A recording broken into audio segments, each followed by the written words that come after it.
सभी भक्तों को जय बाबा की। एक बार फिर मैं आप सभी भक्तों के समक्ष उपस्थित हुआ हूँ भक्ति सागर पंचद्वार बराड़ा धाम चैनल के माध्यम से। आप लोगों को ढेर सारी शुभकामनाएं होली के महान पर्व पर। और वो भी जानते हो आप लोग कौन सी होली, यह कलयुग की आखिरी होली थी।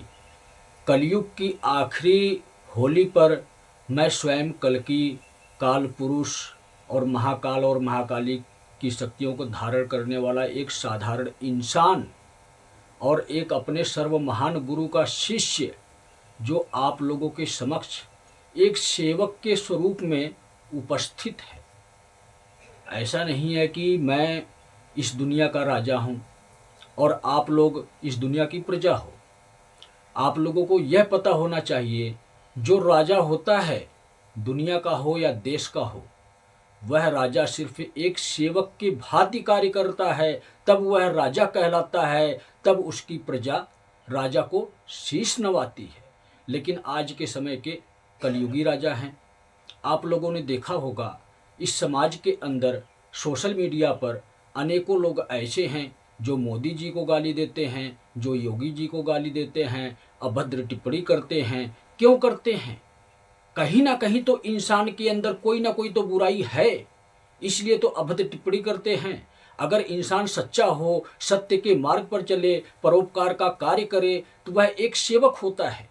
और जो सेवक होता है वह जनता की सेवा करता है। जनता मतलब हमारे देश में हो या हमारे प्रदेश में हो, जिसके लिए हम नियुक्त किए गए हैं उस पद पर, उसकी सेवा करते हों। अगर हम नियुक्त किए गए हैं किसी पद पर, तो हम किसी ना किसी कार्य को करने के लिए नियुक्त किए गए हैं। हमारा पद उसी लिए है। और अगर हम उस कार्य को निष्ठापूर्वक ना निभाएं, तो हमारे ऊपर लोग अभद्र टिप्पणी करेंगे, अशब्द का उपयोग करेंगे, बुरी भली गालियां देंगे। जो उनके समझ में आएगा वही शब्द का उपयोग करेंगे। आज के समय में समाज में वही चल रहा है।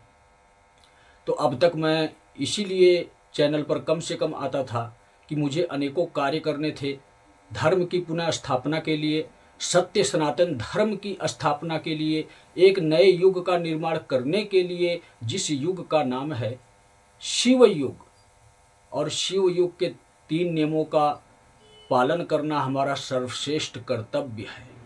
अगर हम इन नियमों का पालन नहीं करते हैं तो हमारे जीवन में घोर विपदाएं आने वाली है। आप लोगों ने देखा होगा कि मेरी अनेकों सारी वीडियो डमरू बजाते हुए की जारी हुई है, और अभी अनेकों सारी वीडियो डमरू बजाते हुए की जारी होगी। लेकिन वीडियो तो आप 10-15 मिनट 20 मिनट की देख रहे हो डमरू बजाते हुए की, लेकिन मेरी एक शिफ्ट होती है कम से कम 1.25 घंटे की। और मेरी शुरू से यही आदत है, जितना मुझे टारगेट मिलता है उससे ज़्यादा मैं कार्य करता हूँ, चाहे वो भक्ति से संबंधित हो या अन्य किसी भी मेरी पर्सनल लाइफ की प्रक्रिया से संबंधित क्यों ना हो। अगर मैं सत्य के मार्ग पर चल रहा हूँ, अगर मैं आप लोगों को मार्ग दिखा रहा हूँ, तो मेरे गुरु के मार्गदर्शन से ही तो मैं आप लोगों को मार्ग दिखा पा रहा हूँ। गुरु के बताए हुए रास्तों पर चलकर ही तो मैं आप लोगों को मार्ग दिखा पा रहा हूँ कि आप लोग भी सत्य के मार्ग पर चलो, अपने प्राणों की सुरक्षा करो। अगर मैं ये सोच रखता हूँ कि कहीं मेरे अंदर कोई कमी ना रह जाए, मेरी भक्ति में कोई कमी ना रह जाए, मेरे काम करने की निष्ठा में कोई कमी ना रह जाए, इसलिए मैं जो मुझे समय मिलता है, जो मुझे टारगेट मिलता है, उस टारगेट से ज़्यादा मैं करने की कोशिश करता हूँ। तो 1.25 घंटे की शिफ्ट मेरी 1.5 घंटे की होती है, और 1.5 मिलकर 3 घंटा होता है। 3 घंटा का मतलब 3 स्वरूपों के लिए डमरू बज चुका, ब्रह्मा विष्णु महेश के नाम का डमरू बज चुका। ज़्यादातर मेरी 3 शिफ्ट तो डमरू बजता ही बजता है। लेकिन आवश्यक है तो 5 शिफ्ट 7 शिफ्ट बजाता हूँ, 12-12 घंटे तक डमरू बजाता हूँ। मैं किस लिए बजाता हूँ? मैं धर्म को पुनः स्थापित करने के लिए। अगर कोई ये कहता है कि मैं मुख से बोल रहा हूँ, बता रहा हूँ कि दुनिया में ये होगा, ऐसे होगा, ये करूँगा, वो करूँगा, तो कहते हैं ना, स्पीकर भी तो बोलता है। आप स्पीकर में भजन या गाना या कुछ भी चलाते हो तो वह भी तो बोलता है, लेकिन वह होता क्यों नहीं है? माइक में ही तो सभी नेता मंत्री बोलते हैं कि हम अपने राज्य के लिए ये करेंगे, अपने देश के लिए ये करेंगे, लेकिन होता क्यों नहीं है? उसका विपरीत क्यों होता है? जब वोट लेना होता है तो सभी को एक कर देते हैं, हिंदू मुस्लिम सिख ईसाई कोई भी हो, सबको एक नज़र से देखते हैं और वोट लेने के बाद सबको उन्हीं को आपस में ही बांट देते हैं। 2 पक्ष बना देते हैं, 3 पक्ष बना देते हैं, 4 पक्ष बना देते हैं, किसी को सुविधा देते हैं तो किसी की सुविधा छीन लेते हैं वही नेता मंत्री। तो कहने का मतलब मेरा ये है कि मुंह से बोलने से कुछ नहीं होता है, चाहे वो दुनिया में अनेकों कलकी हों, चाहे दुनिया में अनेकों नेता मंत्री हों, या सरकारी कर्मचारी हों, या धर्मगुरु हों, या कथावाचक हों, या तांत्रिक हों, या दरबार लगाने वाले हों, या अन्य कोई भी व्यवसाय चलाने वाले हों। जैसे कि आज के समय में आप लोगों ने देखा होगा कि जितने भी सत्संग की प्रक्रिया है वह किसी भी संस्था से हो, चाहे धन निरंकार हो, चाहे धन धन सदगुरु तेरा ही आसरा हो, चाहे संत रामपाल का हो, चाहे धीरेन्द्र शास्त्री जी का बागेश्वर धाम सरकार हो, ये सब संस्थाएं ही तो हैं।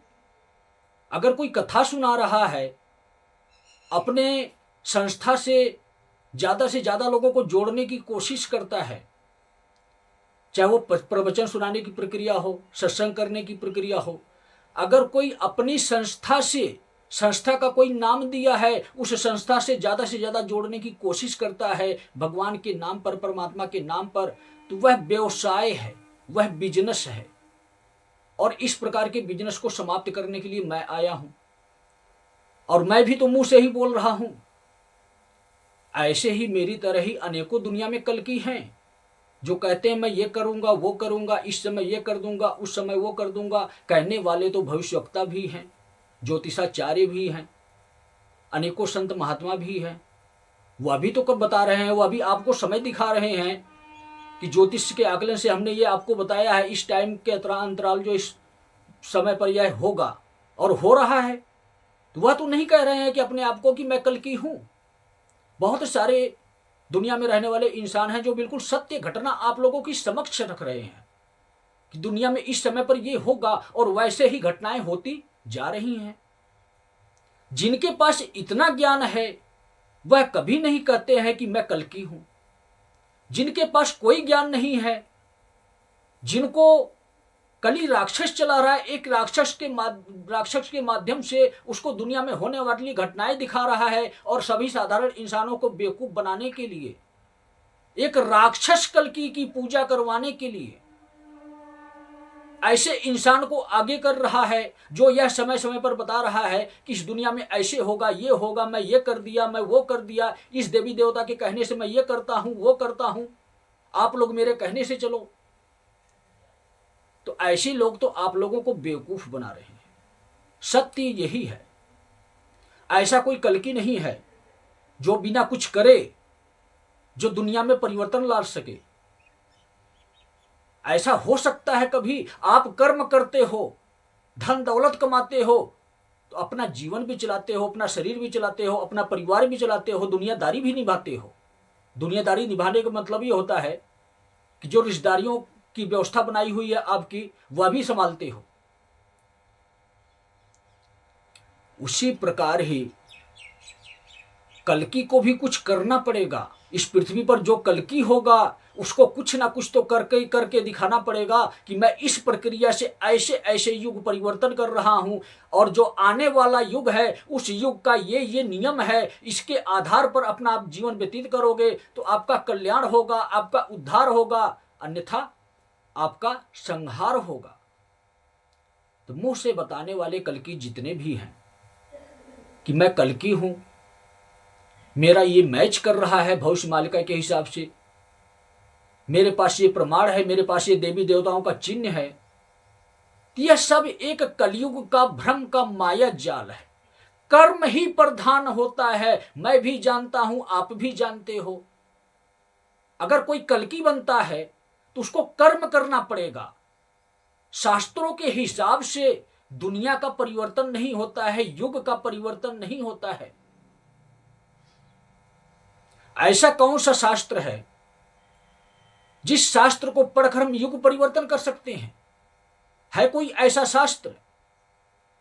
जिस इंसान को ज्ञान होता है यह, वह कभी शास्त्रों का प्रमाण नहीं देता है। वह कभी अपने आप को कल्कि नहीं कहता है। वह तो उसी प्रकार, जैसे मैं आप लोगों को स्टार्टिंग में बताया कि एक सेवक होता है, गुरु के चरणों का दास होता है और कर्म करने में निष्ठा रखता हो, स्वयं का आत्मसमर्पण जिस इंसान का होता है वही कर्म करने में निष्ठा रखता है, वही एडवांस चलता है। ऐसा नहीं है कि मुंह से कोई भी कहता है कि मैं कल्कि हूं तो आप विश्वास कर जाओ। इस दुनिया में जितने भी रहने वाले, चाहे साधारण इंसान हो, चाहे संत महात्मा पुरुष हो, या अन्य कोई भी इंसान क्यों ना हो, इतना आप याद रखो, कल्कि वही इंसान होगा जो सत्य के मार्ग पर चलता होगा और सत्य के मार्ग पर चलाता होगा, असत्य की दुनिया से आपको दूर हटाता होगा।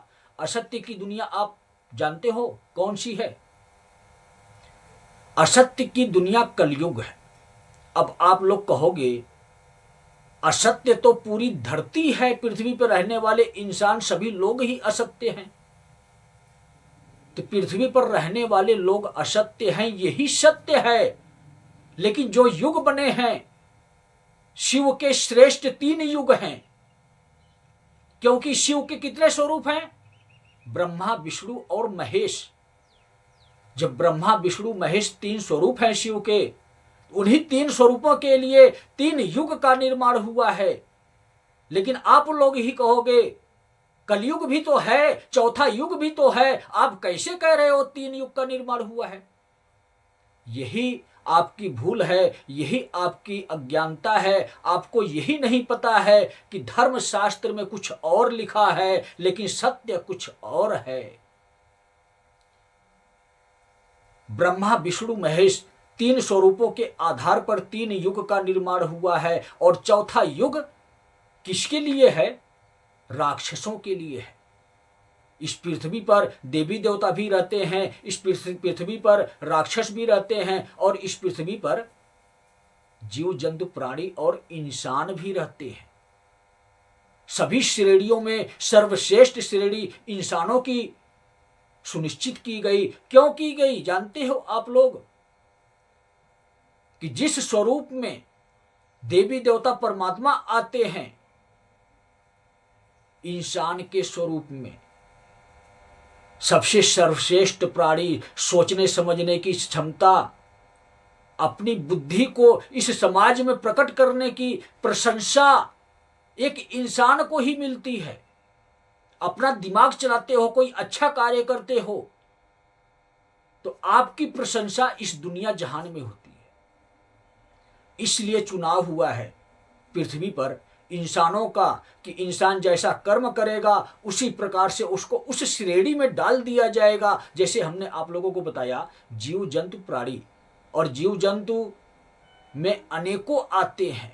प्राणी में तो हम इंसान हो गए, लेकिन जीव जंतु में आप सोचो कितनी कैटेगरियां आती हैं, कीड़े मकोड़े से लेकर पशु पक्षी तक, चाहे छोटे हो, बड़े हो, सूक्ष्म हो, कुछ भी हो, लेकिन प्राणी ही सबसे सर्वश्रेष्ठ कैटेगरी है। और इसी इंसानों का ही चुनाव हुआ है कि कर्म के अनुसार इंसान शैतान बनेगा, कर्म के अनुसार इंसान भगवान बनेगा। और शैतान बनता है तो कहीं भी वो जा सकता है। जैसे आप इंसान बनते हो, एक सच्चे इंसान बनते हो, स्वयं की भक्ति करते हो, स्वयं की आत्मा को जगाते हो, और आपकी आत्मा परमात्मा से कनेक्ट होती है, तो जैसा आप कर्म करोगे वैसी आपको परमात्मा की शक्ति प्रदान होगी, ऊर्जा प्राप्त होगी। उसी प्रकार से आप आध्यात्मिक दुनिया में उस ऊंचाई को छू सकते हो जैसा कर्म करोगे।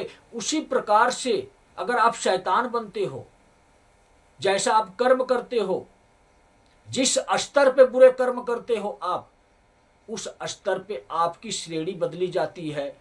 आपको पशु पक्षी बनाया जा सकता है, कीड़े मकोड़े बनाया जा सकता है, सूक्ष्म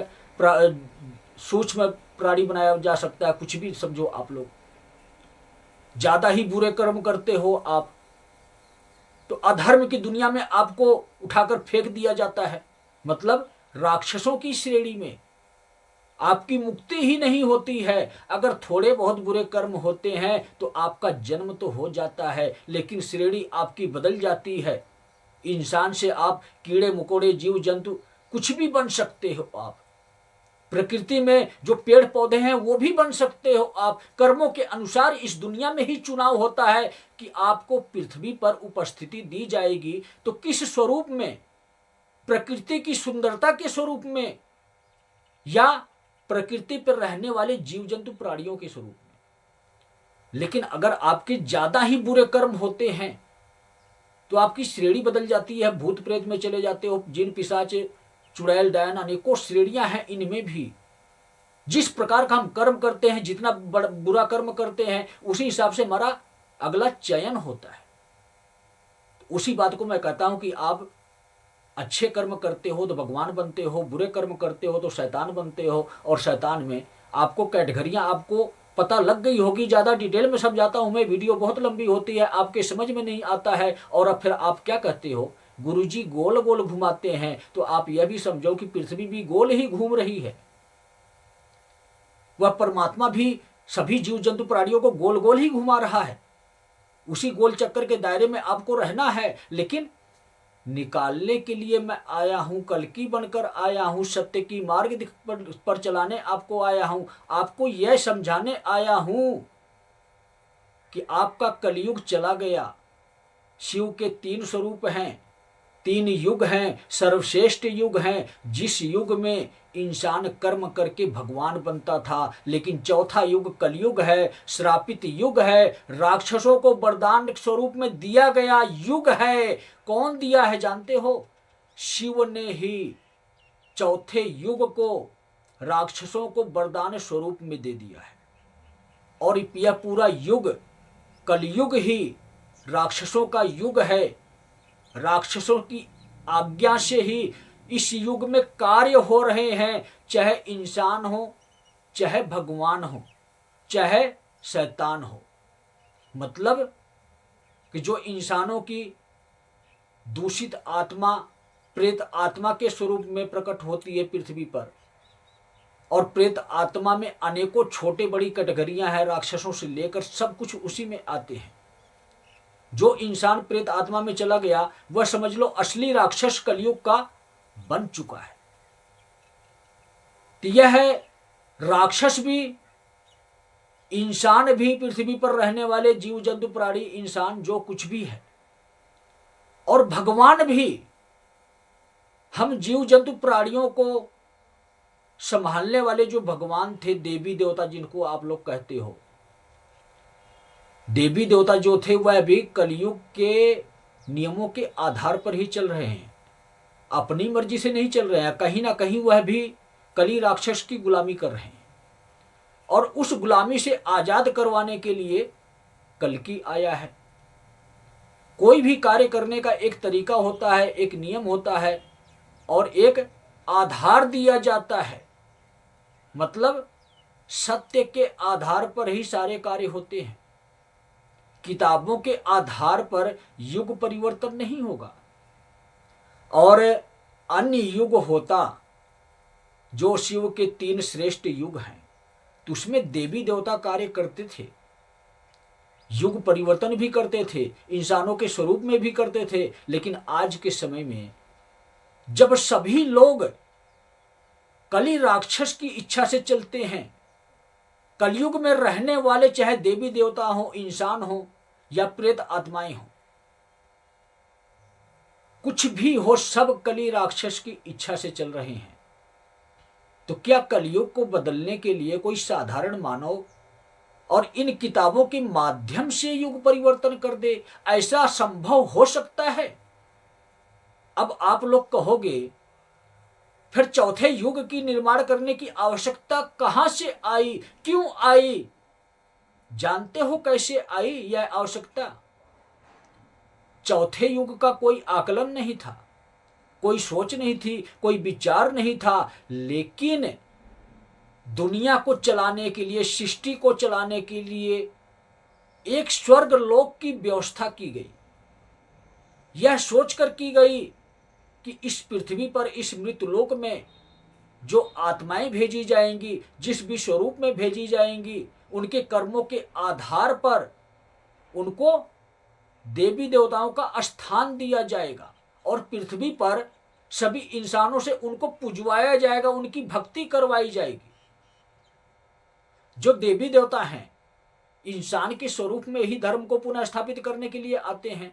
जिस शरीर में आते हैं उसी शरीर की ही पूजा हुई है अब तक, 3 युग तक। उस शरीर का ही नाम था श्री राम जी, श्री कृष्ण जी, या अनेकों दैविक शक्तियां, कुछ भी आप समझ सकते हो, कोई भी स्वरूप समझ सकते हो देवी देवता का। तो जिस स्वरूप में दैविक शक्तियां आती हैं इंसान के स्वरूप में, उस इंसान का जो नाम होता है उसी के नाम से इस पृथ्वी पर देवी देवता के नाम पर वो उपस्थित हो जाते हैं, हमेशा के लिए इसी पृथ्वी पर ही रह जाते हैं। शक्ति तो कार्य कर रही है ब्रह्मा विष्णु महेश की, चाहे राम के स्वरूप में हो, चाहे कृष्ण के स्वरूप में हो, या अन्य किसी भी संत महात्मा के स्वरूप में क्यों ना हो। तो अगर कोई भी साधारण आत्मा अच्छे कर्म करती है और कोई भी दैविक शक्ति पृथ्वी पर आकर इंसान के स्वरूप में सत्य के मार्ग पर चलते हुए एक जीने की प्रेरणा पृथ्वी वासियों को देकर जाती है, उस प्रकार की आत्माओं को स्वर्ग लोक में स्थान दिया जाता है कुछ समय के लिए। यह व्यवस्था देवी देवताओं के लिए शिव ने कर दी थी कि जैसा जो करेगा वैसा पाएगा। बुरे कर्म करेगा तो राक्षसों की श्रेणी में पाताल लोक में जाएगा। लेकिन एक स्वर्ग लोक की व्यवस्था, एक सुख भोगने की व्यवस्था, स्वर्ग लोक में सुख भोगते हैं लोग, किसी चीज की कमी नहीं होती है। पलक झपकाते ही वह वस्तु, वह सामान उपस्थित हो जाता है स्वर्ग लोक में, क्योंकि सत्कर्म करने वाले लोग ही स्वर्ग लोक में जाते हैं, चाहे वो साधारण इंसान हो, चाहे स्वयं भगवान ही क्यों ना हो, जो इंसान के स्वरूप में पृथ्वी पर कार्य करके वापिस गए। लेकिन राक्षसों को भी बनाया गया। किस लिए बनाया गया? इंसान जैसा कर्म करेगा उस प्रकार से यह शिव की सेना है, राक्षसों की सेना। बुरे कर्म करते हो तो राक्षसों के माध्यम से आपको दंडित किया जाता है। अगर आप अच्छे कर्म करते हो तो देवताओं के माध्यम से आपको सुख की प्राप्ति होती है। वो कौन सा सुख जानते हो आप लोग? वह सुख जिस सुख को भोगने के लिए देवी देवता भी तरसते हैं। अगर आप स्वयं की भक्ति करते हो, अंतर आत्मा को जगाते हो, तो आप देवताओं के माध्यम से अब तक आप परमात्मा में विलीन होते थे और अच्छे कर्म करते हो, आप शिव तक पहुंच जाते हो। लेकिन इसी के साथ साथ अगर आप बुरे कर्म करते हो तो जैसे देवी देवता हैं वैसे ही राक्षस हैं, और राक्षसों के माध्यम से आप कहां पहुंचते हो? कली राक्षस तक पहुंचते हो। शिव ने देवी देवताओं को बनाया है, शिव ने राक्षसों को बनाया है, लेकिन देवी देवता कभी यह नहीं कहते हैं कि मैं सर्वश्रेष्ठ हूं, मैं महान हूं। वह यह कहते हैं कि मैं शिव हूं, मैं शक्ति हूं। लेकिन उस जो शिव और शक्ति की ऊर्जा से चलने वाली ये एनर्जी है, सूक्ष्म पावर है, जिसको देवी देवता कहते हैं, वह देवी देवता जानते हैं। लेकिन राक्षस अभिमानी हैं, वह अपने आप को ही भगवान कहने लगते हैं, अपने आप को ही शिव कहने लगते हैं। वह शिव को ही नष्ट करने के लिए निकल पड़ते हैं। जब जब अधर्म फैलता है तब तब राक्षसों की दुनिया नष्ट होती है। कभी भी आप लोगों ने यह देखा है या सुना है कि देवी देवताओं की दुनिया नष्ट हो, देवी देवताओं का अस्तित्व समाप्त हो? ऐसा आप लोगों को कभी नहीं मिला होगा, कभी आप सुने नहीं होंगे। लेकिन राक्षसों का अस्तित्व बार बार मिटाया गया, बार बार पनपता है। क्यों होता है ऐसा जानते हो आप लोग? शिव का उग्र रूप, विकराल स्वरूप राक्षसों का है, जिसको शिवगढ़ के नाम से जानते हैं, जिसको शिव की सेना कहते हैं। राक्षस भगवान कहता है अपने आप को, राक्षस सर्व महान कहता है अपने आप को, क्योंकि कलयुग में वह राज करता है सभी इंसानों पर, सभी जीव जंतु प्राणियों पर, सभी देवी देवताओं पर। जितने भी देवी देवता इस पृथ्वी पर हम इंसानों के लिए, जीव जंतु प्राणियों के लिए आए हुए हैं, उन पर भी राज करता है। अहंकार उत्पन्न हो गया है कली राक्षस के अंदर। वह यह समझता है, वह यह जानता है कि यह तो युग मेरा है। इस युग में रहने वाले सभी देवी देवता, सभी इंसान, सभी जीव जंतु प्राणी मेरे हैं, मेरे अधीन कार्य करेंगे। मैं जो चाहूंगा वही कार्य करेंगे, और आज वही हो रहा है। लेकिन हमने आपको बताया कि कलयुग एक श्रापित युग है। शिव के द्वारा कलयुग वरदान में दिया गया युग है। क्यों दिया गया यह भी आपको पता होना चाहिए, नहीं तो आप लोग कहोगे कि गुरुजी आप तो झूठ बोलते हो, आपको पता ही नहीं। यह इसलिए दिया गया कि जब सुख भोगने के लिए देवी देवताओं को स्वर्ग लोक मिला है, तो राक्षसों के साथ अन्याय कैसे हो सकता है। हम इंसानों के लिए, जीव जंतु प्राणियों के लिए देवी देवता के निर्माण हुए, शिव ने किए। हम इंसानों के अगर बुरे कर्म हैं तो बुरे कर्मों की सजा देने के लिए भी तो कोई चाहिए इस दुनिया में।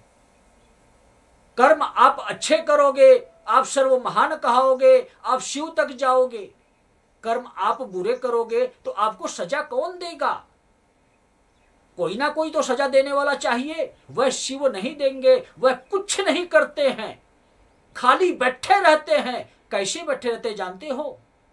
शक्ति के ध्यान में लीन रहते हैं। जो ऊर्जा शिव के माध्यम से पूरी दुनिया को चला रही है, उस शक्ति के ध्यान में, और हमेशा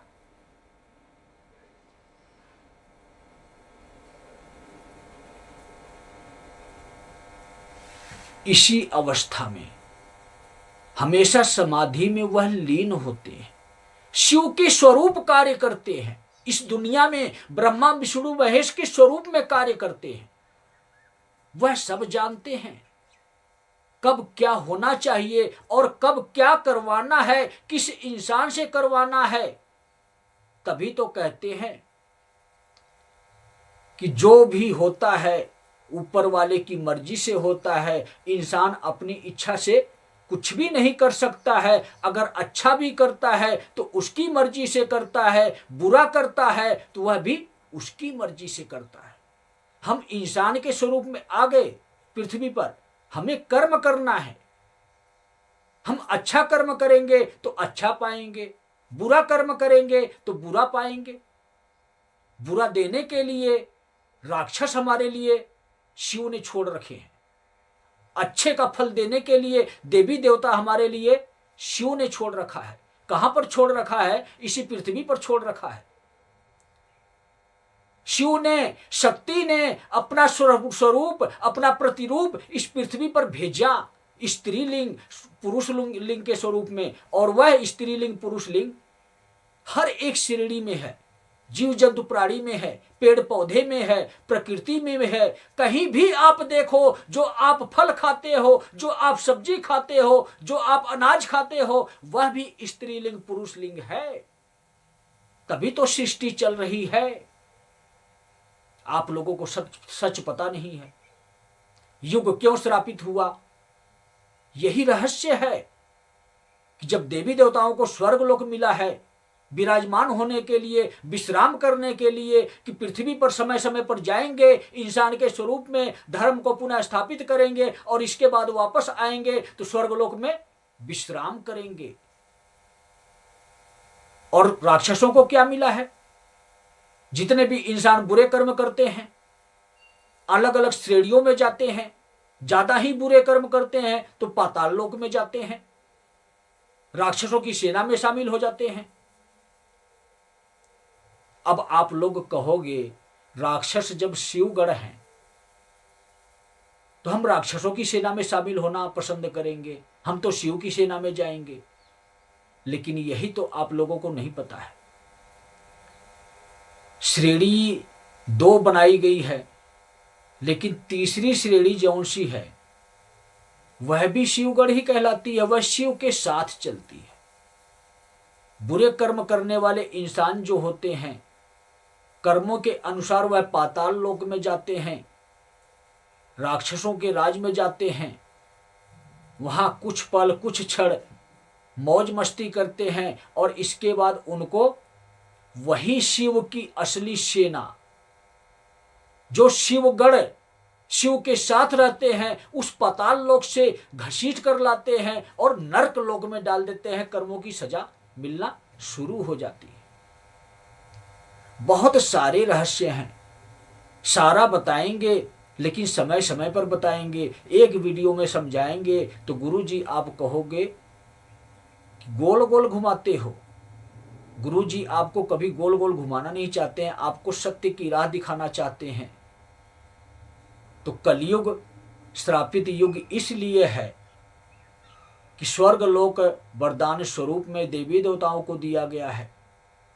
तो यह चौथा युग, जिस युग में इंसान राक्षस बन जाए, देवी देवता विवश हो जाएं, कुछ भी कर ना पाए, उनकी एनर्जी उनकी पावर कार्य ना करे, अपनी मनमानी कलयुग दिखा सके, कलयुग में रहने वाले राक्षस दिखा सके। जिस प्रकार से स्वर्ग लोक में देवी देवता विश्राम करते हैं, तो उसी प्रकार से इस कलयुग में राक्षस विश्राम कर रहे हैं, राक्षसों का राज चल रहा है। उनकी मर्जी से देवी देवता चल रहे हैं, उनकी मर्जी से इंसान चल रहा है। पूरी प्रकृति ही राक्षसों की इच्छा से चल रहा है। वह मौज कर मस्ती कर रहे हैं, हम इंसानों के नाम पर मांस बदिरा का भक्षण कर रहे हैं, हम इंसानों के नाम पर।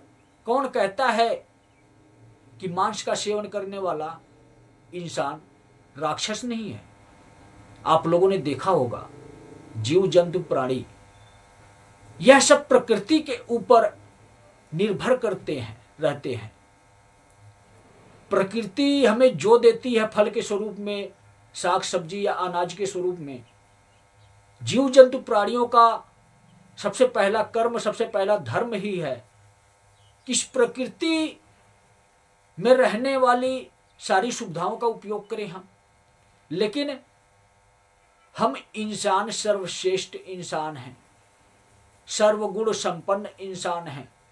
अच्छे कर्म करेंगे तो भगवान बनने वाले इंसान हैं, बुरे कर्म करेंगे तो शैतान बनने वाले इंसान हैं, जिसको राक्षस कहते हैं।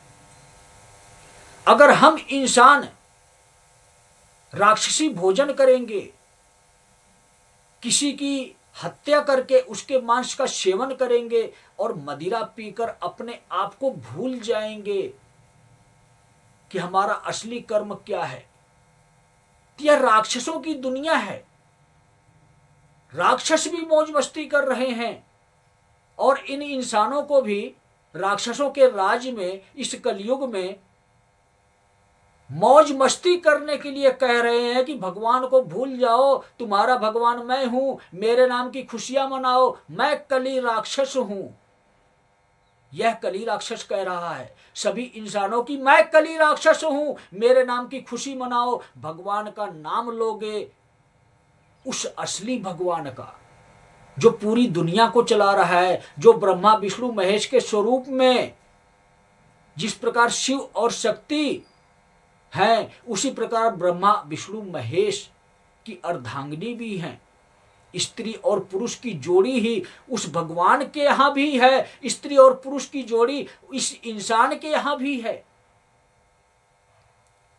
बस फर्क यही है कि हम इंसान एक ऐसे इंसान हैं जो हमारी उत्पत्ति उस शिव और शक्ति से हुई है।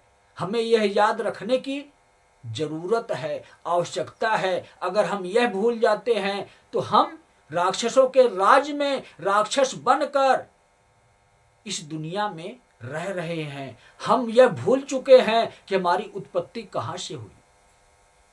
शिव और शक्ति हमारे माँ बाप हैं और शिव और शक्ति के अंश स्वरूप जो देवी देवता हैं, जो अनेकों नाम से हम जानते हैं, तो वह हमारे सहायक हैं, हमारी मदद करने के लिए आए हैं, यह याद दिलाने के लिए आए हैं कि तुम्हारे असली भगवान कौन हैं, उनको तुम याद करो। अगर तुम उनको भूल गए तो इस कलयुग में अपने आप को बचा नहीं पाओगे। और आज क्या हुआ है? आज यही हुआ है इस दुनिया में कि इंसान भूल चुका है कि मैं इंसान हूं और इंसान के अंदर इंसानियत होनी चाहिए। लेकिन आज क्या है इंसान के अंदर? आज इंसान के अंदर हैवानियत है, हैवान बन चुका है। हैवान को ही कहते हैं कली की सेना का राक्षस। बुरे कर्म के अनुसार, आपके कर्मों के अनुसार ही आपके जीवन का निर्धारण होता है और आपके कर्मों के अनुसार ही आपका जीवन जहां से चल रहा है, जिस आत्मा के माध्यम से चल रहा है, उस आत्मा का भी निर्धारण होता है। आप अच्छे कर्म करते हो, आपका शरीर के माध्यम से आपका अच्छा कर्म होता है इस समाज के लिए, तो आपके इंसान रूपी नाम का महत्व होता है। उस नाम का डंका बजता है, पूरी दुनिया में बजता है। लेकिन अगर इस शरीर के माध्यम से आपके बुरे कर्म होते हैं तो आपका कहाँ डंका बजता है कि आप बुरे इंसान थे, राक्षसों की दुनिया के बुरे इंसान थे, आपने बुरे कर्म किए। और सजा किसको मिलती है? शरीर को भी मिलती है, आत्मा को भी मिलती है। आत्मा को सजा मिलती है, अनेकों प्रक्रिया से मिलती है। कैटेगरियां आपको हमने सिखा दी, दिखा दी, बता दी, समझा दी। अब आपकी मर्जी है आप कौन से मार्ग पर चलोगे। आपके पास दिमाग है, अपने दिमाग की बत्ती को जलाओ। आपके दिमाग में अंधेरा है और इस अंधेरे में कली राक्षस की सेना का राक्षस रहता है, जो आपको चला रहा है, आपके दिमाग को चला रहा है। आप तो अंधे हो गए हो। जानते हो ना आप लोग कि जो इंसान अंधा होता है उसको सामने कुछ नहीं दिखाई देता है, उसको अंधेरा दिखाई देता है। और जिस इंसान के पास आंखें हैं, जिसको दिखाई देता है, तो इस दुनिया में रंग बिरंगा दिखाई देता है। रंग बिरंगा के स्वरूप में सब कुछ दिखाई देता है। इस सृष्टि में, इस पृथ्वी पर, पूरे ब्रह्मांड में जिस प्रक्रिया से जैसे जैसे व्यवस्थित किया हुआ है, हम इंसानों के लिए सब कुछ दिखाई देता है। इन दृष्टि से, आंखों से जैसी जैसी सुविधा बनाई हुई है हम इंसानों के लिए, जीव जंतु प्राणियों के लिए इस दुनिया में, आपको इन दो आंखों से सब कुछ दिखाई देता है। लेकिन अगर आपके पास आंखें नहीं है तो आपको क्या दिखाई देता है? अंधेरा। तो वैसे ही इस संसार में रहने वाली आंखें हैं जो देख सकती हैं दुनिया में क्या है, लेकिन हमारे अंदर भी आत्मा है। उस आत्मा की आंखें बंद है। क्यों बंद है? कि हम दुनिया देखना चाहते हैं। दुनिया कहां से चलती है, कौन चलाता है, और हम बुरे कर्म करते हैं तो हमें कौन सजा देता है, हम यह देखना ही नहीं चाहते हैं। तो हमने अपनी आत्मा की आंख बंद कर दी। शरीर स्वरूप में आपको यह एक मशीन मिला है। आत्मा स्वरूप में आपको वह ऊर्जा मिली है, वह पावर मिली है, वह बैटरी मिली है, जिससे आपका ये मशीन चल रहा है। तो आप अपने मशीन को चलाना चाहते हो, अपने शरीर को चलाना चाहते हो और शरीर के लिए ही कार्य करते हो, आत्मा के लिए कभी नहीं कार्य करते हो। इसीलिए आपकी आत्मा की आंख बंद है। जब आपकी आत्मा की आंख बंद है तो आपको चलाया जा रहा है। कौन चला रहा है? दिमाग की बत्ती आपकी इसलिए बंद है। जब आपके दिमाग में जो बत्ती लगी है वह बंद है, अंधेरा है, तो अंधेरे में राक्षस आता है, आपको दिखाई ही नहीं देता है। आप जानते ही नहीं हो, आप समझते ही नहीं हो कि मैं जिस रास्ते पर चल रहा हूं यह अधर्म का रास्ता है, यह असत्य का रास्ता है। सत्य प्रकाश देता है, वह प्रकाश की किरण मुझे तब तक नहीं मिलेगी जब तक मैं उस प्रकाश के बारे में अध्ययन नहीं करूंगा, आध्यात्म के माध्यम से पढ़ाई नहीं करूंगा। और पढ़ाई करने का मतलब पता क्या होता है? किताब पढ़ना नहीं, धर्म ग्रंथ शास्त्र पढ़ना नहीं, आत्मा का अध्ययन करना ही कहलाता है अध्यात्म में प्रवेश करना। आपने अपनी आत्मा के बारे में कुछ जानने की कोशिश की तो आप अध्यात्म में प्रवेश करते हो, और अगर आप अपनी आत्मा के बारे में कुछ जान लेते हो तो आप अध्यात्म में प्रवेश कर चुके होते हो। और अगर आप आत्मा को पूर्ण बना लेते हो तो आप भगवान कहलाते हो। आप उस शिव तक पहुंच जाते हो जिस शिव की शक्ति से आपको ऊर्जा प्राप्त होती है इस आत्मा को पूर्ण बनाने के लिए, और आपको यह ज्ञान होता है कि मैं कौन हूं। तो आज वही ज्ञान मेरे पास है, इसीलिए मैं कहता हूं कि मैं कल्कि हूं, मैं काल पुरुष हूं, मैं महाकाल की शक्तियों के साथ चलता हूं, और मैं ही एक सेवक हूं, एक गुरु के चरणों का दास हूं, जो गुरु के बताए हुए मार्ग पर चलता हूं, और आप लोगों को सत्य से अवगत कराता हूं कि इस दुनिया में क्या हो रहा है और इस दुनिया में क्या होने वाला है, और इस दुनिया में और आगे क्या क्या होगा। सब कुछ बताता हूं, सब कुछ दिखाता हूं। क्यों दिखाता हूं जानते हो आप लोग? सिर्फ इसलिए बताता हूं, इसलिए दिखाता हूं कि सत्य को पहचानो। सत्य ही आपकी आत्मा है, असत्य ही ये शरीर की काया है। अगर आप सत्य को भूल गए, अपनी आत्मा को जानना भूल गए, अपनी आत्मा को पहचानना भूल गए, तो आप राक्षस बन गए। अगर आप राक्षस बन गए तो उस राक्षस को मिटाने के लिए मैं ही तो हूं काल पुरुष वो। और अगर आप अपने आप को जान गए, अपनी आत्मा को पहचान गए, तो उस भक्त का कल्याण करने के लिए मैं ही तो हूं वो कल्कि। लेकिन इस दोनों उपाधि को पाने के लिए आपको कर्म करना पड़ेगा। देखो, सीधी सी बात मैं आप लोगों को बताता हूं, ज्यादा आपको झमेले में नहीं लेकर जाऊंगा। आपको यह समझाता हूं कि मैं गुरु बनकर आया हूं, अपने आप को कल्कि कहता हूं, अपने आप को काल पुरुष कहता हूं, लेकिन सबसे पहले यह याद रखो कि मैं एक गुरु हूं और अपने गुरु के चरणों का दास हूं। दास का काम क्या होता है जानते हो? सेवा करना। और किसकी सेवा करना? भगवान के भक्तों की सेवा करना, इन अधर्मी इंसानों की नहीं। इन अधर्मी इंसानों को मिटाने के लिए आया हूं, इसीलिए मुझे दो उपाधि मिली है।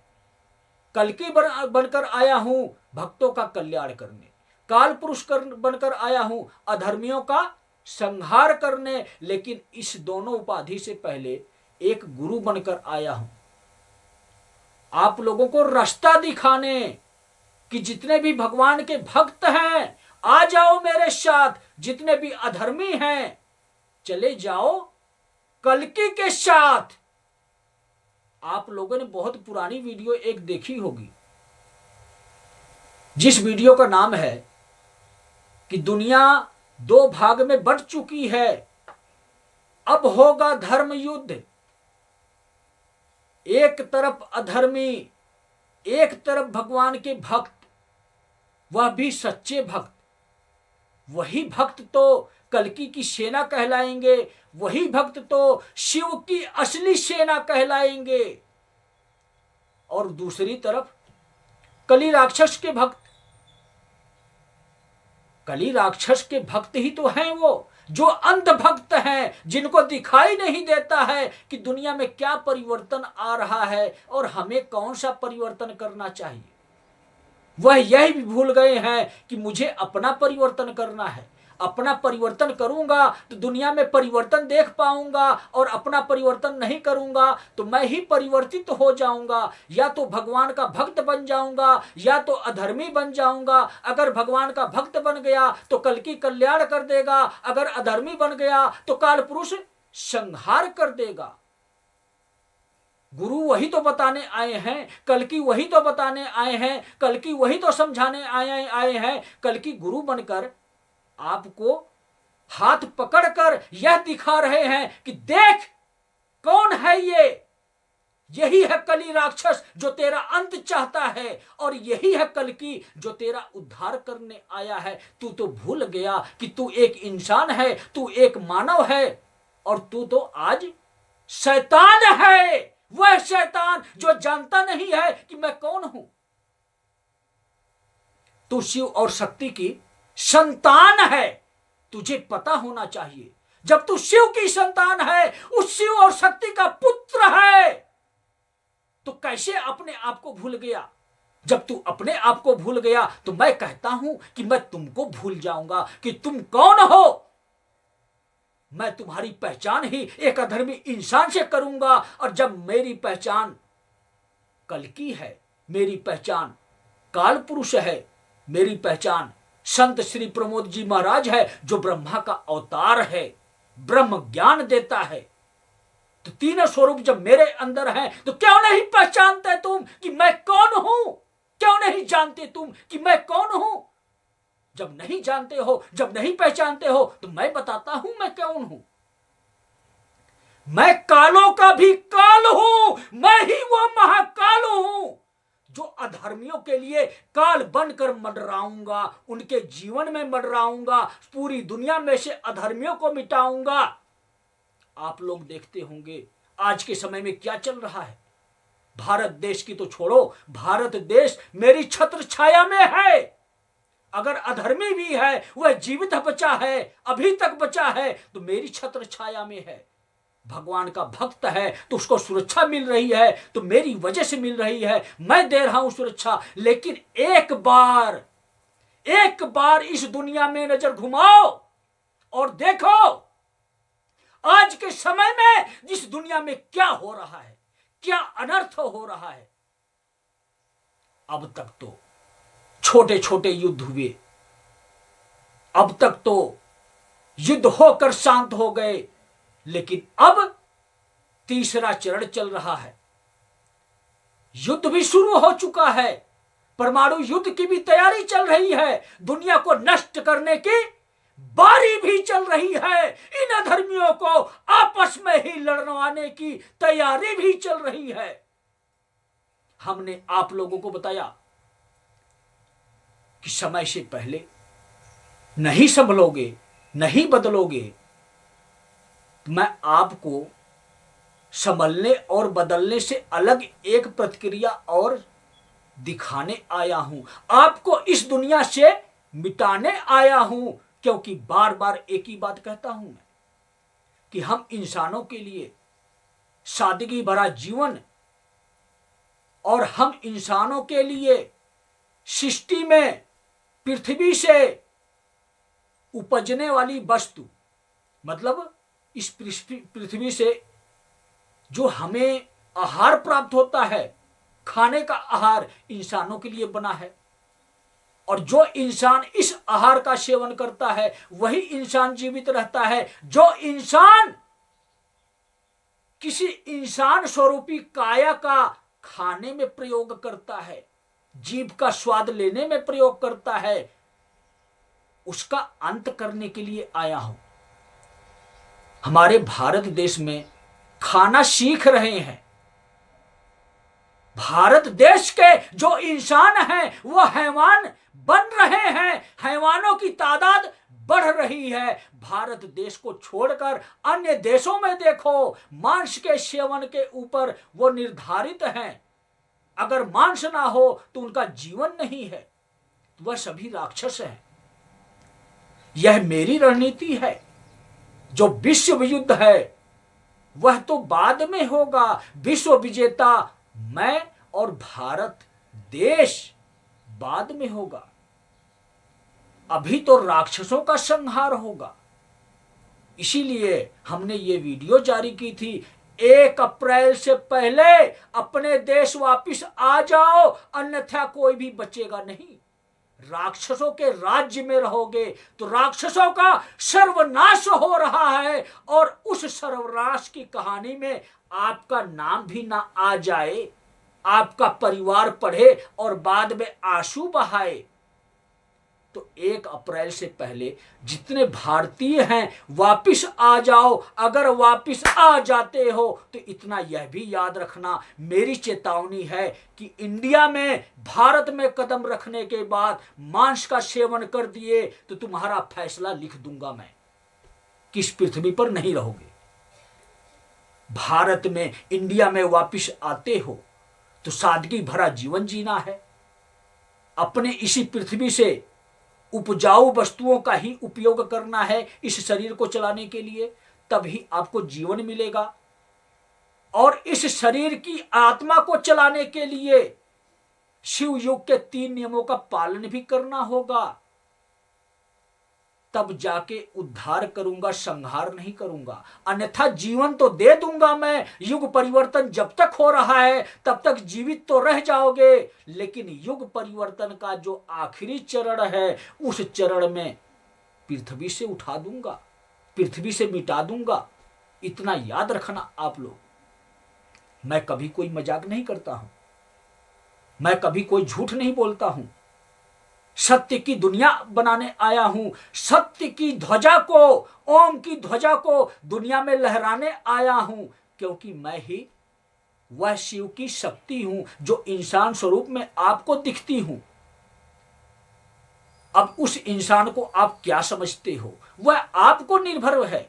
आप जानते हो, आप मुझे क्या जानते हो, क्या मानते हो, क्या समझते हो, मैं नहीं बताऊंगा। मैं बताता हूं तो डंके की चोट पर यही बताता हूं कि धर्म को स्थापित करने के लिए वह देवदूत आया है, जिस देवदूत ने स्वयं शिव की उपाधि प्राप्त की है। आप समझो, आप सोचो, आप जानो कि आप क्या बनना चाहते हो। इंसान बनना चाहते हो, भगवान बनना चाहते हो, या हैवान बनना चाहते हो। हैवान बनोगे तो आपके जीवन का अंत हो जाएगा, असली हैवान की श्रेणी में डालेंगे, असली शैतान की श्रेणी में डालेंगे, जिस शैतान का नाम है राक्षस। और राक्षसों की दुनिया को मिटाने के लिए महाराक्षस प्रकट हुआ है, जिस महाराक्षस का नाम है काल पुरुष। और उस काल पुरुष को हराने वाला इस पूरी सृष्टि में आज तक कोई पैदा नहीं हुआ है, क्योंकि वह काल पुरुष शिव की उग्र ऊर्जा, शक्ति की उग्र ऊर्जा, विकराल स्वरूप महाकाल और महाकाली की एनर्जी के साथ चलता है। जब महाकाल और महाकाल की एनर्जी एक होती है तब ही वो ऊर्जा निकलती है, जिस ऊर्जा से अधर्मियों का नष्ट होना तय है। और वह ऊर्जा, महाकाल और महाकाली की ऊर्जा जब जब निकली है तब तब आपको अन्य देशों में युद्ध के स्वरूप में, मिसाइल के स्वरूप में, अग्नि के प्रचंड स्वरूप जो प्रहार का है उस माध्यम को बनाते हुए शिव की ऊर्जा अग्नि बनकर चल रही है इस दुनिया में। और वह अग्नि का तांडव सब देशों में होगा। अगर कुछ भी भारत देश में कंट्रोल में है तो वह कल्कि का कंट्रोल है। आप लोगों को दिखाने के लिए, आपको बताने के लिए, आपको समझाने के लिए कि संभल जाओ, अन्यथा जो बाहर हो रहा है वह अंदर भी होगा, भारत के देश के अंदर भी होगा, और इसके बाद आपके अंदर भी होगा। मतलब बाहर की दुनिया मिटाई जा रही है तो भारत देश में भी मिटाए जाएंगे। जो इंसान यह नहीं समझता है वह इंसान भी मिटाए जाएंगे। तो कहते हैं ना, आग कहीं और लगती है लेकिन जलन कहीं और होती है। आग के पास आप खड़े होते हो तो ताप को सहन करना आपको ही होता है, और अगर सहन सहन नहीं कर पाते हो तो आप जल भी जाते हो, छाले भी पड़ जाते हैं। लेकिन और नजदीक रहते हो, आग में प्रवेश करने की कोशिश करते हो तो आप नष्ट भी हो जाते हो। तो नष्ट करने की प्रक्रिया शुरू हो गई कलयुगी इंसानों की, कलयुगी शैतानों की, कली राक्षस की सेना के राक्षसों की, जो इंसान स्वरूप में इस पृथ्वी पर रहते हैं, चाहे वो हमारे देश में रहते हो चाहे वो विदेश में रहते हो, राक्षस सभी नष्ट होंगे।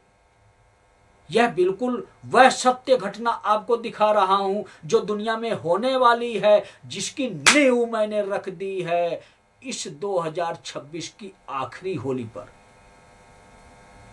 2026 की जो आखिरी होली का पर्व मनाया गया पंचद्वार बराड़ा धाम से, यह इसीलिए मनाया गया कि कलयुग में सभी देवी देवता एकत्रित हुए थे पंचद्वार बराड़ा धाम पर, इंसान के स्वरूप में एकत्रित हुए थे, सभी इंसानों के अंदर प्रवेश किए थे।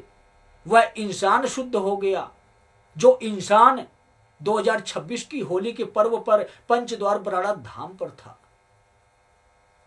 लेकिन आप लोग यह सोचो कि जिस दिन होलिका दहन हुआ उस दिन क्या हुआ जानते हो आप लोग?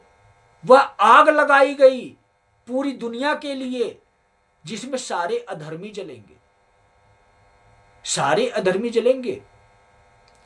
होलिका दहन वाले दिन से लेकर 3 दिन तक वह कार्य चला, जिस कार्य का असर आपको 1 हफ्ते बाद दिखेगा। कब से कब तक वह आपको बता देता हूं।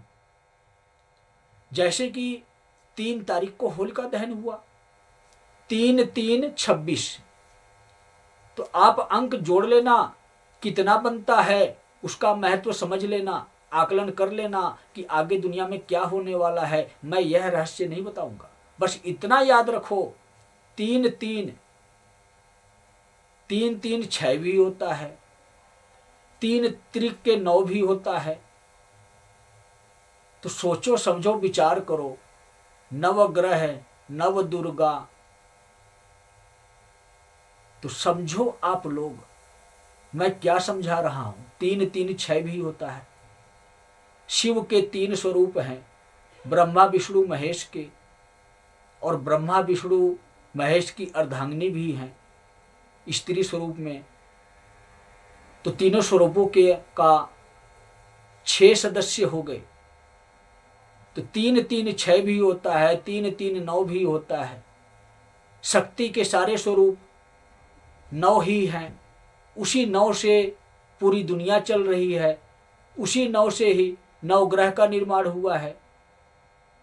अनेकों आकलन इसमें आएंगे, ज्योतिषाचार्य आपको समझाएंगे। मैं तो आपको यह बताने आया हूं कि यह दिन वह दिन है जिस दिन से अधर्म का नाश होगा और धर्म का रोपण होगा, इस दुनिया में होगा। तो 3 युग हैं 3 स्वरूपों के लिए, ब्रह्मा विष्णु महेश के लिए। 3 और 4 तारीख को 4 अंक इसलिए आ रहा है कि कलयुग चौथा युग है, एक्स्ट्रा में आया है यह युग, चौथा युग। कलयुग राक्षसों को वरदान स्वरूप में मिला है। यह कलयुग, जिस युग में देवी देवता हो या राक्षस हो, सभी कली राक्षस के अधीन चलेंगे, मजबूर होकर वही कार्य करेंगे जो कली राक्षस की इच्छा है। तो 4 चौथे युग का सर्वनाश, और 5 तारीख को भी काम हुआ है। 3 को होलिका दहन हुआ, उस अग्नि के ज्वाला में सभी अधर्मी जलेंगे। 4 तारीख को यह संकेत दिया गया कि कलयुग की समाप्ति है, कलयुगी इंसानों की समाप्ति है, चौथे युग की समाप्ति है। और 5 पंच तत्व के माध्यम से हमारा ये शरीर चल रहा है। पंच तत्व के माध्यम से मैं सारे कार्य करता हूं। पंच सखाओं के माध्यम से भविष्य मालिका ग्रंथ की रचना हुई है। 5 शिष्यों के माध्यम से मैं शिव का और महाकाल का यज्ञ करता हूँ, महायज्ञ करता हूँ, जलाभिषेक करता हूँ, महाजलाभिषेक करता हूँ, शिव और शक्ति को अति प्रसन्न करता हूँ। पंच तत्व के माध्यम से ही मेरा शरीर है, 5 शिष्यों के माध्यम से ही मैं सभी कार्य पूर्ण करता हूँ। तो 3, 4, 5 समझ जाओ कितनी बड़ी विशेषता है। इस दिन से असली धर्म युग की शुरुआत हो रही है। इस दिन से हर एक अधर्मी की लिस्ट खोली जा रही है। किस अधर्मी इंसान ने क्या कर्म किए हैं, सबका बही खाता पढ़कर काल पुरुष को सुनाया जा रहा है। और काल पुरुष की सेना दंड देने के लिए तत्पर उत्सुक होकर खड़ी है, इंतजार कर रही है कि मुझे हिसाब किताब बताओ, किस इंसान ने क्या कर्म किए हैं, मैं उसको जाकर दंड दूंगा। सब कुछ व्यवस्था हो गई है। 1 हफ्ते बाद रिजल्ट दूंगा। 5 तारीख के बाद 6 तारीख आ रही है। कौन सी तारीख आ रही है? ब्रह्मा विष्णु महेश। तो सोचो आप लोग, उनकी अर्धांगिनी भी है उनके साथ। जब शिव और शक्ति का मिलन होता है, शिव और शक्ति की ऊर्जा एक होती है, तो वह प्रचंड स्वरूप में महाकाल और महाकाली के स्वरूप में 2 होती है। और जब शिव और शक्ति की ऊर्जा एक होती है तो समझो आप लोग, शिव के जो स्वरूप है महेश का, महेश्वरी का, उसके स्वरूप में भक्तों के कल्याण के लिए तत्पर होती है, इंतजार करती है कि यह इंसान भक्ति करके मुझ तक आएगा, क्योंकि यह इंसान ही तो मेरा बालक है। वह शिव शक्ति इंतजार कर रहे हैं भक्तों का, और वह महाकाल और महाकाली इंतजार कर रहे हैं अधर्मियों का। और वह तारीख कौन सी आ रही है जानते हो आप लोग? जो 3 माध्यम बनाए हुए हैं, शिव के, शक्ति के, ब्रह्मा विष्णु महेश के, ब्रह्मा विष्णु महेश के तीनों अर्धांगिनियों के लिए जो तारीख आ रही है, 5 के बाद 6 तारीख आ रही है, वह उसी स्वरूपों को दर्शाती है ये तारीख। तो 6 तारीख से आप गिनती करो, कितने दिन? 1 हफ्ता, 7 दिन। 7 दिन का मतलब समझते हो? जैसे कहते हो ना, सतरंगी, आपके जीवन में 7 प्रकार के रंग हैं। मतलब 7 रंग कौन से होते हैं? जो सुविधा के स्रोत हैं इस दुनिया में, जिसका आप इस्तेमाल करते हो, चाहे सुख सुविधा हो, चाहे रंग हो, चाहे आपका आहार हो। ये तीनों प्रक्रिया के माध्यम से 7 रंग आपके जीवन के हैं। सोचो आप लोग, इसीलिए 7 दिन दिया गया है आप लोगों को। 6 तारीख से 6, 7, 8, 9, 10, 11, 12 तारीख से आपको रिजल्ट दूंगा। 12 तारीख से आप देखना कैसे राक्षस आपस में लड़ेंगे, कैसे दुनिया 2 भाग में बटेगी, कैसे विश्व युद्ध की तैयारी होगी, कैसे अधर्मियों को मिटाया जाएगा, कैसे इस दुनिया में रहने वाले अहंकारी इंसानों को मिटाया जाएगा। अहंकारी इंसान कौन है? जो यह कहता है कि मैं ही हूं। जैसे रावण था जो पूरी सृष्टि पे राज करना चाहता था, वैसे ही आज के समय में आप लोगों ने देखा होगा, दुनिया में ट्रंप कहते हैं मैं हूं, नेतन्याहू कहते हैं मैं हूं, और भी बहुत सारे देश हैं जो यह कहते हैं कि तुम लोग भी कुछ नहीं हो। और ईरान के मुल्ला जी क्या कहते हैं? जो कहते हैं मैं हूं, सब पीछे हट जाओ, जिसके अंदर मैं आ गई कि मैं हूं, वह नष्ट हो गया। उदाहरण के तौर पर आप लोगों को ईरान में क्या हुआ है, किस नेता की बलि चढ़ी है, महाकाली को चढ़ी है, आप लोगों ने देख लिया होगा। तो एक तरफ राक्षस और एक तरफ महाराक्षस, दो कैटेगरी है। एक तरफ राक्षस, एक तरफ महाराक्षस। सोचते रहो, समझते रहो कौन राक्षस है कौन महाराक्षस है। ये आपका काम है, मेरा समझाना काम नहीं है, मेरा बताना काम है। बलि चढ़ गई महाकाली को, और ऐसी अनेकों बलियां महाकाली को चढ़ने वाली हैं। मतलब रक्तपान करना महाकाली को है, और वह रक्तपान अभी तो अधर्मियों का कर रही है महाकाली, अभी तो अन्य देशों में भ्रमण कर रही है महाकाली। उसके बाद यहाँ भी आएगी, भारत देश में भी आएगी, क्योंकि भारत देश में भी अधर्मी है। तो पहले बाहर का हिसाब किताब चल रहा है।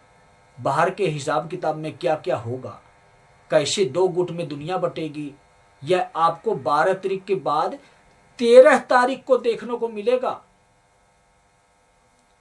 13 तारीख को आपके समझ में आ जाएगा कि अब दुनिया किस मोड़ पर खड़ी है, इस दुनिया में क्या होने वाला है, और इस दुनिया में जो होगा उसका असर हमारे जीवन पे क्या आने वाला है।